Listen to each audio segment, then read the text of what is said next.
Hello, Metrolina. My name is Brad Rude. I pastor the Crossing Church in Chugiak, Alaska. And your Pastor Dean and I have been good friends for a long time. We've done ministry together. He has spoken at lots of our men's retreats, and he's preached for me here. And truth be told, I have tried to hire him on numerous occasions, and you are very blessed to have such a committed man of God serving you there. So, have you ever wondered why God leaves us here after we get saved?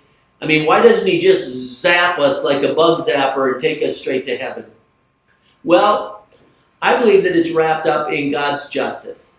Since death came into the world through man's sin, the message of life must come into the world through man's obedience. More than that, I think the answer is also wrapped up in God's love. You know, God so loved the world that He gave His one and only Son to give us life. And Jesus said, "No one takes my life from me. I give it of my own accord." And so God gives us the privilege of giving our lives to save others. So it's wrapped up in His love and in His justice. Now, why don't we witness? Well, you know what? Primarily, I think for one reason.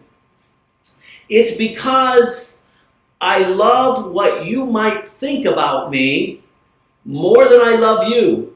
Now that sounds kind of harsh, but think about it. I mean, instead of looking at the stranger that I meet, I'm looking to see how he's looking at me. And we can all be guilty of that. And though we don't really believe it, we actually live at times as though our own feelings are more important than the eternal soul of the person who's in front of us. So help me, Jesus, what can we do? Well, before we even answer that, we have to take responsibility. If you're not sharing your faith, it's because you don't intend to. In other words, you're not being intentional about sharing your faith. So let me give you 3 easy ways that you can be intentional and that you can be successful in sharing your faith. First, the invitation to come. This is so important. When Jesus breathed life into the woman at the well, she didn't go back to her village and share the gospel with them.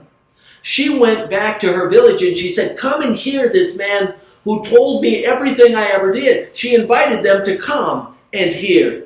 And that invitation to come has so much spiritual power. How do you invite them, a stranger? How do you give that invitation? Well, how about this? Hey, if you're ever looking for a great church, I would love to have you come with me on a Sunday.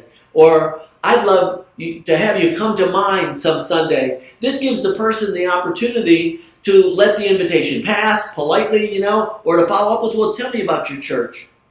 It doesn't put them on the spot. But again, hey, if you're ever looking for a good church, I'd love to have you come to mine. It's a great way to invite a stranger, someone you haven't met.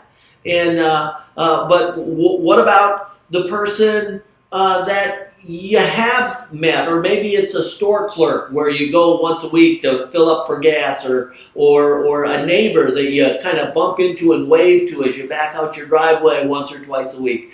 What about those people?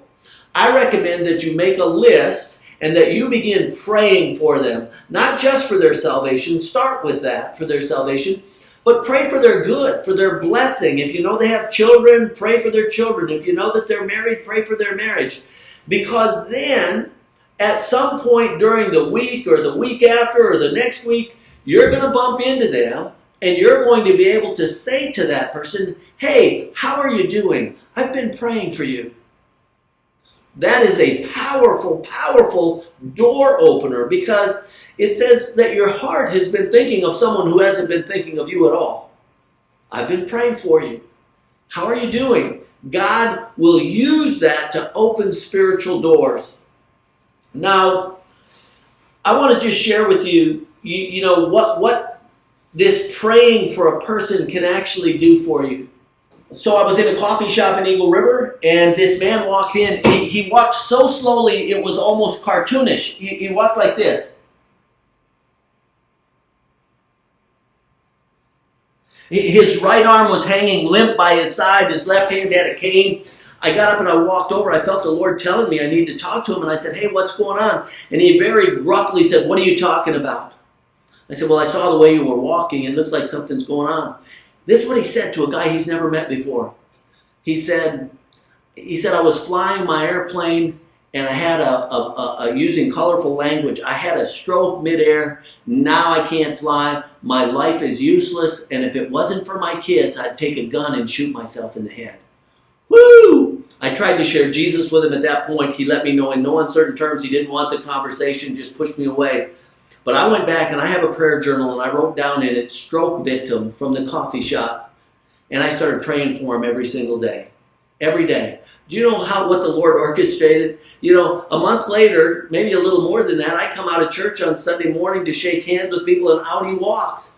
He told me it was the second time in his life he'd ever been in a building with a cross on it. Here, this wealthy, powerful man.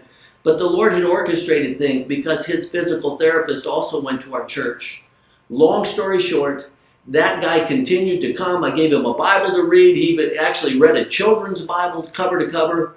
And I had the great privilege of leading him to Christ and baptizing him up here. He's serving the Lord today.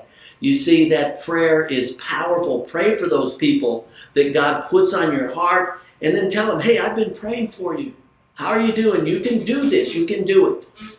And then finally, I encourage you to ask God every morning, Lord, bring someone into my life that I can witness to today, that I can minister to today, that I can pray for or bless today just because I love you.